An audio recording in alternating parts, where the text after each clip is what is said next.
A great filmmaker is defined by the quality of their films, not their personality. You do not need to be a decent human being to make a great film. You don't need to be kind and respectful to others, because in the end, people will only remember the films you made, not the type of person you are. Or so that used to be the case. Now, whenever we hear a great artist being convicted of a crime or being documented as a difficult person to work with, we can't help but see them differently and think less of their works. In this video, I'm going to be talking about film directors who have a notorious reputation, some on the mundane spectrum and others on the extreme. But their movies are great, and even though I am more informed about what type of people they are behind the scenes, that doesn't change my stance on their films. I do not feel guilty watching their work. It does help that they're behind the camera and not in front of the camera. I think watching a Kevin Spacey film is a lot more difficult. He's a great actor, but it's become a real challenge to watch something like American Beauty. Arguably one of the best performances in movie history, yet his character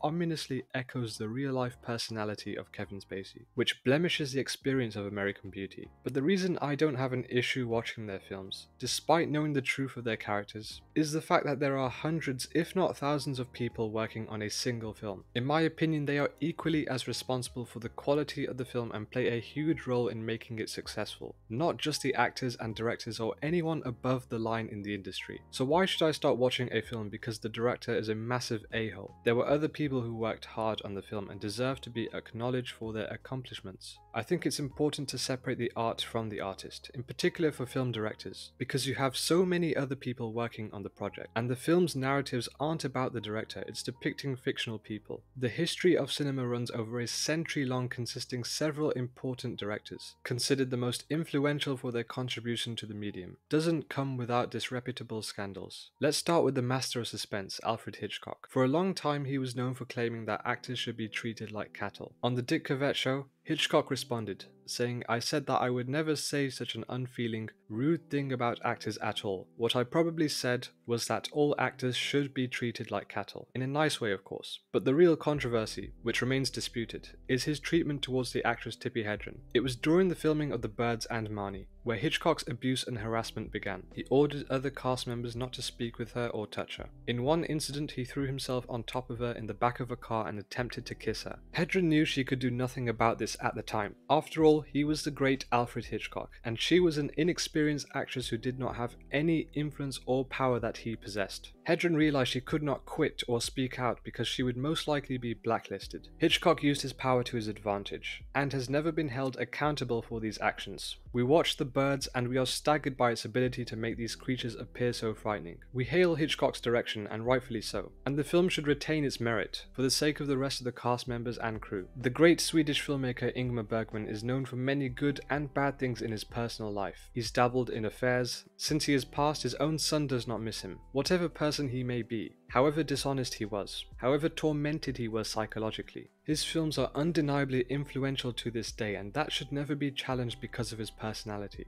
I think the most difficult choice of separating the artist from the art would have to be Roman Polanski. The man has timeless classics like Rosemary's Baby, Chinatown, and The Pianist. This is a man who deserves both sympathy and scolding. He survived the Holocaust, and in 1969, his pregnant wife Sharon Tate was murdered by the Manson family. These tragedies that Polanski had suffered are bleak and disturbing. However, those events cannot compensate for his subsequent actions.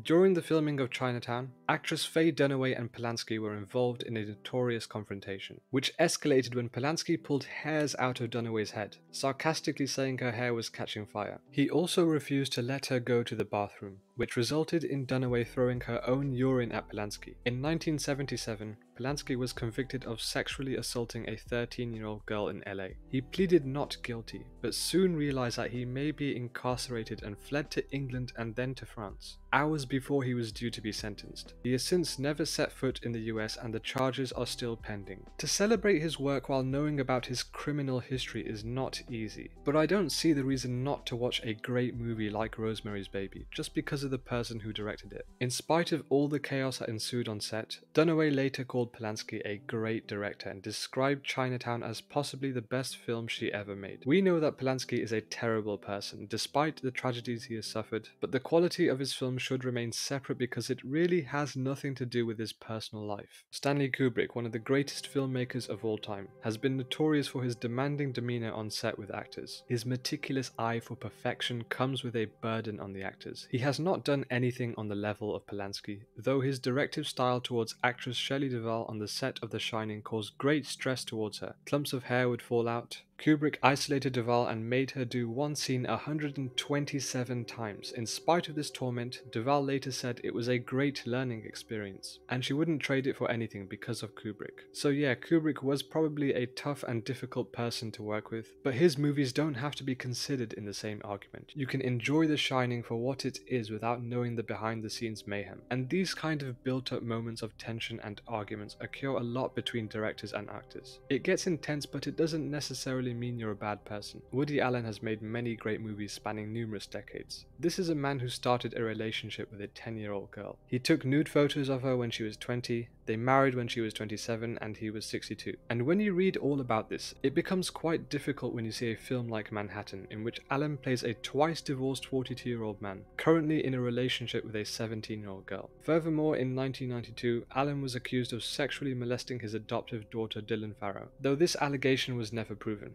There's been a lot of mixed opinions about these allegations from celebrities who have worked with him, and whether or not these allegations are true or not, they have thus tainted Allen's career. One director who has been caught red-handed on camera for his outburst is David O. Russell, known for directing The Fighter and Silver Linings Playbook. Russell was involved in a heated exchange on the set of I Heart Huckabees with actress Lily Tomlin. Tomlin is frustrated by the constant changing of lines and criticizing his direction. This eventually caused Russell to snap, in which he would go into a long rant in which he would verbally abuse Tomlin.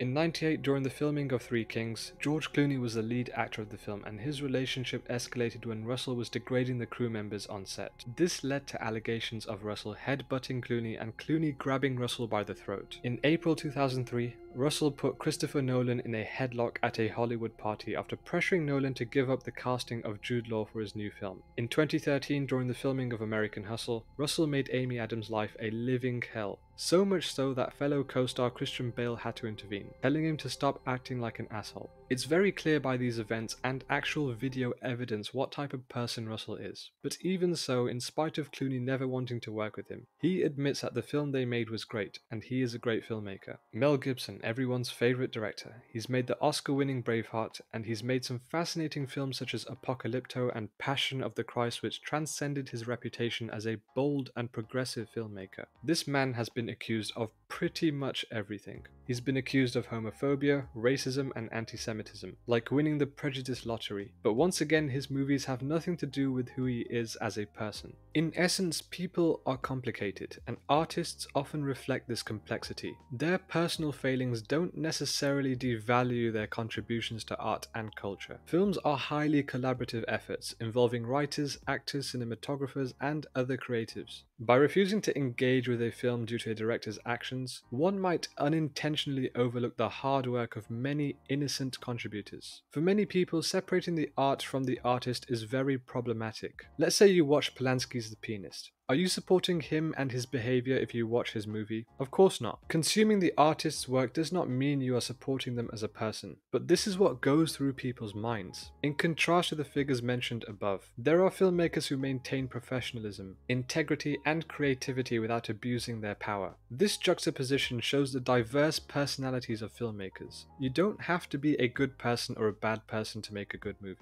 You just need passion. And you can say all you like about filmmakers like Mel Gibson and Polanski, but you can't deny that they are great filmmakers, because their art should be judged separately from who they are as people. Ethical considerations should never be ignored, but art should be celebrated for its merits.